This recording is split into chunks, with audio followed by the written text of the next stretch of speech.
ఒకానొకప్పుడు చాలా భయంకరమైన కోతిరాజు ఉండేదట. అది హిమాలయాల్ని పరిపాలించేది.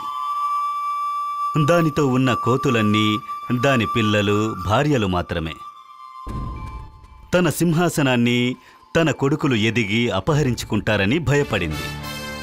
అందువల్ల ఒక్కో కొడుకు పుట్టిన వెంటనే దాన్ని కరవడమే ఒక లక్ష్యంగా చేసుకుంది. ఇలా చేయడం ద్వారా తన తండ్రికి సవాలుగా ఉండడం అసాధ్యమని అది అనుకుంది. నేను మాత్రమే ఇప్పుడు రాజుగా ఉండాలి. కోతిరాజు యొక్క ఒక భార్య గర్భం ధరించింది. ఈసారి పుట్టబోయేది మగబిడ్డే అయితే తప్పకుండా ఈ దుర్మార్గపు భర్త నుంచి వాణ్ణి కాపాడాలి. భగవంతుడా, నేను ఏదో ఒకటి చేసి తీరాలి. వెంటనే అది అక్కడి నుంచి తప్పించుకుని పారిపోవాలని నిర్ణయించుకుంది. దూరంగా ఉన్న కొండ ప్రాంతాల్లోని అడవులకు అది వెళ్ళిపోయింది. ఎన్నో నెలలు గడిచింది.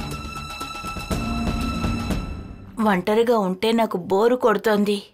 అయినా పుట్టబోయే నా బిడ్డ కోసం ఇవన్నీ సహిస్తాను.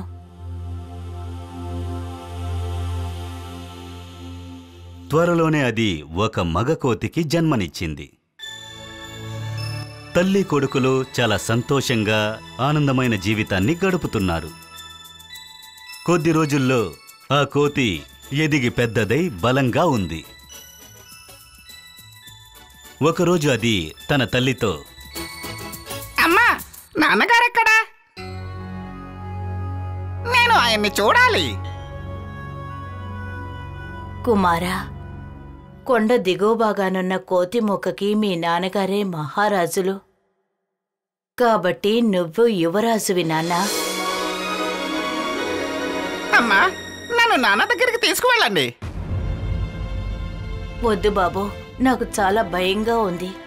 జీవితాంతం తన పిల్లలు బలహీనంగా ఉండాలని మీ నాన్నగారు పిల్లల్ని కొరికేస్తున్నారు. ఏదో ఒకరోజు తన రాజ్యాధికారాన్ని కొడుకులు తీసేసుకుంటారని భయపడుతున్నారు. కాబట్టి మీ నాన్నగారిని చూడాలన్న ఆశను నువ్వు వదులుకో. నన్ను చూసి భయపడకండి అమ్మా. నేను చూసుకోగలను. నీ మీద నాకు నమ్మకం ఉంది కుమారా. అది నమ్మడం వల్ల ఒప్పుకుని తన తండ్రి దగ్గరకు తీసుకువెళ్ళింది.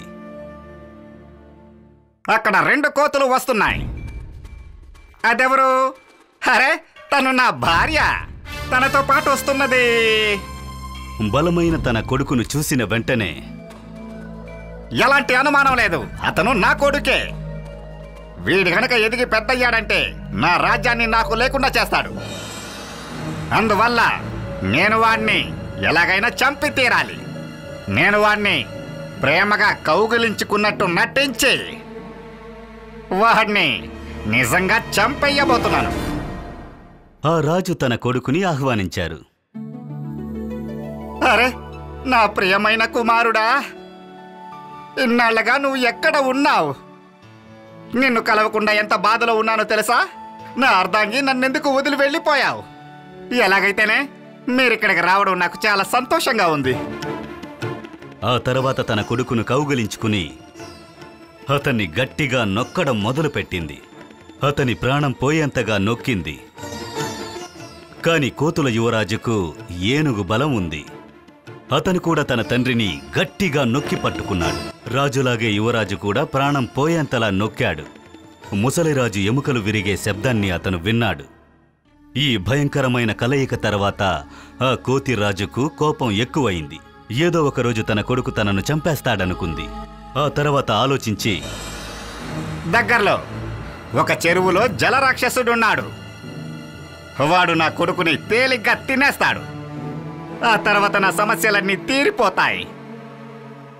నా ప్రియమైన కుమారుడా, నువ్వు తగిన సమయానికే ఇంటికి వచ్చావు. ఎందుకంటే నాకు వయసు మళ్ళింది. నా కోతుల గుంపు మొత్తం నీకు అప్పగించేద్దామనుకుంటున్నాను. కానీ నీ పట్టాభిషేకానికి నాకు పువ్వులు కావాలి. దగ్గరలో ఉన్న చెరువుకు వెళ్ళి 2 రకాల తెల్లగా ఉన్న కలువ పువ్వులను 3 రకాల నీలపు రంగు కలువ పువ్వులను 5 రకాల తామర పువ్వులను తీసుకురా.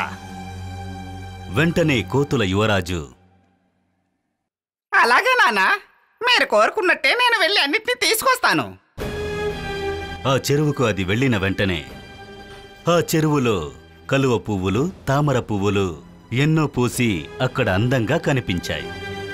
కాని లోపల దూకి వాటిని తీయడానికి బదులుగా చాలా జాగ్రత్తగా ఆ చోటుని పరిశీలించింది. ఇది నన్ను చంపడానికి వేసిన పథకమై ఉండొచ్చు. అందువల్ల నేను జాగ్రత్తగా ఉండాలి. ముందుగా చెరువుని పరిశోధించి చూద్దాం. చెరువు ఒడ్డున మెల్లగా నడవడం మొదలుపెట్టింది. చెరువు నీటి లోపల పాదపు అచ్చులు ఉండడం చూసింది. కాని బయటకు వచ్చినటువంటి గుర్తులు కనిపించలేదు. చాలాసేపు దాన్ని చూసి అది ఖచ్చితంగా ఈ చెరువులో ఒక జలరాక్షసులు ఉండడం నాకు స్పష్టంగా తెలుస్తోంది. ఇది మా నాన్నగారు నన్ను చంపడానికి వేసిన పథకమే అయ్యుంటుంది. నేను నా ప్రతిభను చూపించాలి.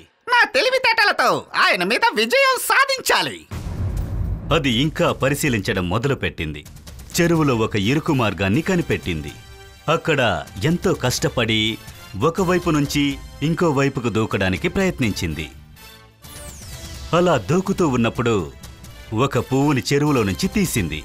అది కూడా నీటిలో కాలు పెట్టకుండానే. ఓరి నాయనో, ఇది నిజంగా చాలా కష్టంగా ఉంది. అయినా సరే నేను ఇక్కడున్న పువ్వులన్నిటిని తీసుకువెళ్ళాలి. అది మళ్ళీ అలా దూకి చెరువులో నుండి చాలా పువ్వులను తీసింది. ఇలా చాలాసేపు దూకుతూ అనేక పువ్వులను సేకరించింది. హఠాత్తుగా అక్కడొక పెద్ద శబ్దం వినిపించింది.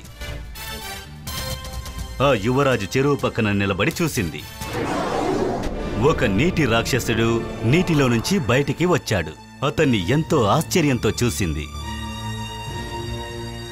నేనిక్కడ జీవించిన ఇన్ని రోజుల్లో ఈ రోజు వరకు ఏ ఒక్కరిని, మనిషినైనా సరే జంతువులనైనా సరే, ఇంత తెలివితేటలతో ఎప్పుడూ చూడలేదు. దీనికి కావలసిన అన్ని పువ్వుల్ని ఇది తీసుకుంది. అది నా ఈ జల రాజ్యంలో నుంచి నా దగ్గర ఇరుక్కోకుండా తీసుకుంది. వెంటనే కోపంతో ఉన్న రాక్షసుడు నీటిలో నుంచి బయటికి వచ్చి ఒడ్డు దగ్గర నిలబడ్డాడు. మహారాజా, కోతులకు మహారాజా, ఒక మనిషికి 3 గుణాలు ఉన్నాయి. అవి శత్రువు దగ్గర ఓడిపోకుండా ఎవరినైనా సరే కాపాడుతాయి.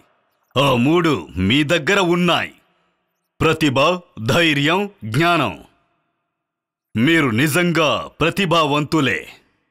సరే చెప్పండి మహారాజా, మీరు ఈ పువ్వుల్ని ఎందుకు తీసుకున్నారో? మా నాన్న కోతుల సామ్రాజ్యానికి నన్ను మహారాజును చెయ్యాలనుకున్నారు. పట్టాభిషేక కార్యక్రమంలో అవసరమవుతాయని వీటిని తీసుకురమ్మన్నారు. ఒక మహారాజు అవ్వడానికి పూర్తి అర్హత మీకుంది. మీరిక ఈ పువ్వుల్ని మోసుకు వెళ్లాల్సిన అవసరం లేదు. మీకోసం నేను తీసుకొస్తాను.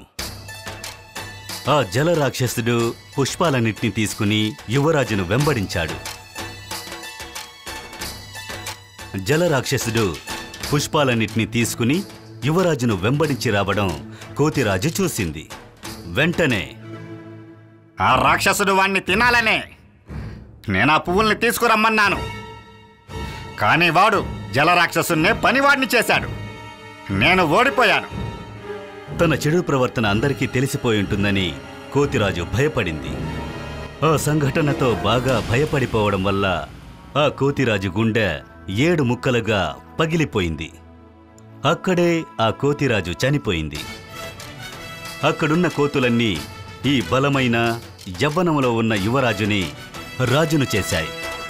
నన్ను ఆశీర్వదించండి అమ్మా. నువ్వు సుఖంగా ఉండాలి కుమారా. ఇందులో నీతి ఏంటంటే అప్రమత్తంగా ఉండడం ఎంతో మంచిది.